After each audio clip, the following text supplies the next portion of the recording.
Hi, in front of me is Huawei Honor 20 Lite, and today I would like to show you how you can set up app lock on this device. Firstly, open Settings.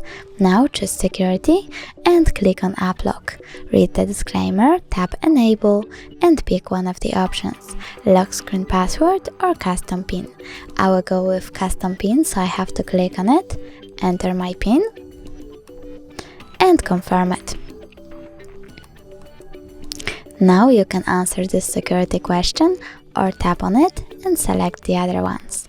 You can even click Custom Question and create your own.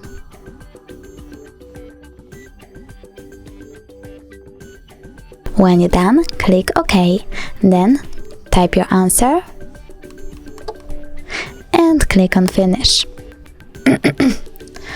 If you want to use Face Unlock to unlock your apps as well, click OK, but I don't want to, so I will go with Cancel, and over here you can select apps that you want to lock. I will go with, for example, Chrome, so I have to tap on the switcher next to it and go back. Now when I try to access Chrome, I can see that my PIN is required.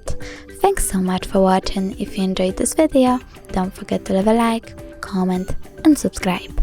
Bye!